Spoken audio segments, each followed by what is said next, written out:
आतंकी हमला भारत की प्रभुसत्ता पर आक्रमण है।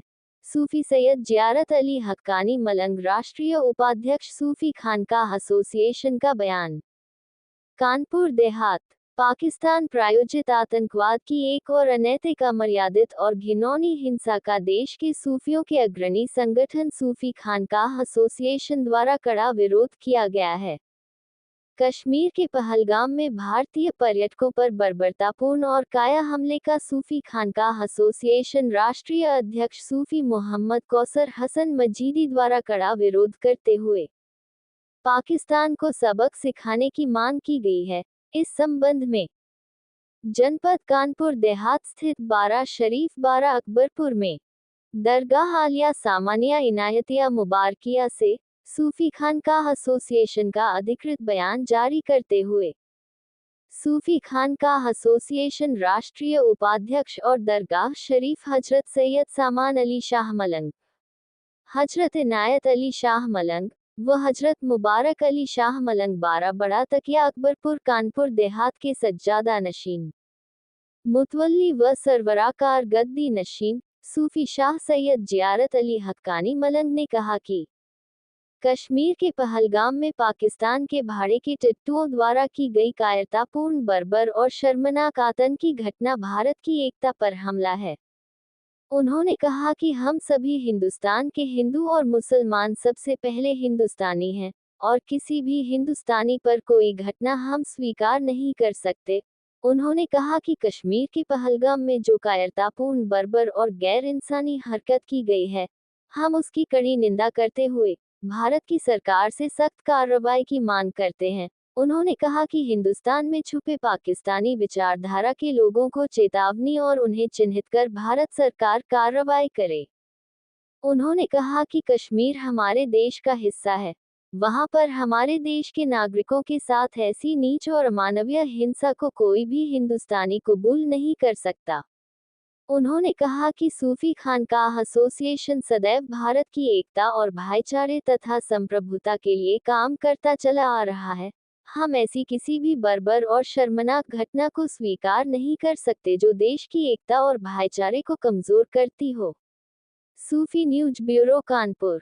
मैं सूफी शाह सैयद जियारत अली मलंग हक्कानी, वाइस प्रेसिडेंट सूफी खानकाह एसोसिएशन, राष्ट्रीय शाह संयोजक सूफी शाह मलंग प्रकोष्ठ मुस्लिम राष्ट्रीय मंच का मैं कार्यकर्ता हूँ। और जो जम्मू कश्मीर में ये जो घटना हुई है, मैं इस घटना की पुरजोर तरीके से निंदा करता हूँ।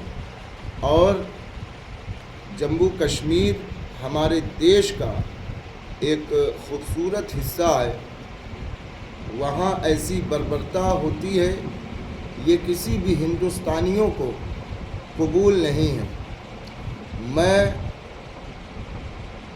देश के प्रधानमंत्री जी और गृह मंत्री जी से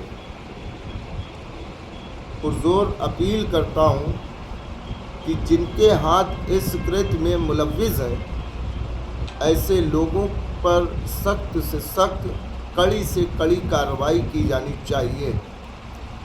ये वही लोग हैं जो हिंदुस्तान में अमन, सुकून और भाईचारे को ख़त्म करना चाहते हैं। याद रखें, सूफ़ी समाज हमेशा से हिंदुस्तान की एकज़हती के लिए, मोहब्बत के लिए, अमन के लिए अपनी जानों को कुर्बान करता रहा है। और आज भी जो अगर कोई भी आतंकी, कट्टरपंथी हमारे देश के माहौल को बिगाड़ना चाहेगा, तो हम उसी मजनू शाह मलंग मदारी रहमतुल्लाह अलैह के वंशज हैं, जिन्होंने ईस्ट इंडिया कंपनी के गुर्गों को इस हिंदुस्तान से खदेड़ रखा है। और आज भी हम वही जज्बा रखते हैं और आज भी उसी जज्बे के साथ मैं पैगाम देना चाहता हूं हिंदुस्तान के तमाम हिंदुस्तानियों को कि मजनू शाह मलंग ने जिस तरीके से अंग्रेज़ों को भगाया था, आज देश विरोधी गतिविधियों में लिप्त कट्टरपंथी जो विचारधारा के लोग हैं और जो आतंकी हैं, जो जगह जगह पर अपना आतंक का कारोबार गर्म करते हैं, उनके खिलाफ कल भी सूफ़ी समाज खड़ा हुआ था, आज भी सूफ़ी समाज खड़ा हुआ है और मैं पुरजोर तरीके से निंदा करता हूँ। इनकी सख्त से सख्त कार्रवाई होनी चाहिए और मैं गृह मंत्री जी से और प्रधानमंत्री जी से मैं निवेदन करता हूँ कि जल्द से जल्द इनकी कड़ी से कड़ी कार्रवाई हो और जल्द से जल्द ये लोग जो नकाबों में हैं इनका चेहरा सबको, पूरे मुल्क को दिखना चाहिए। मैं बस इतना ही कहूँगा कि है लिए हथियार दुश्मन ताक में बैठा उधर, है लिए हथियार दुश्मन ताक में बैठा उधर, और हम तैयार हैं सीना लिए अपना इधर, और खून से खेलेंगे होली अगर वतन मुश्किल में है, खून से खेलेंगे होली अगर वतन मुश्किल में है, सरफरोशी की तमन्ना अब हमारे दिल में है, देखना है जोर कितना बाजुए कातिल में है। जय हिंद, जय भारत।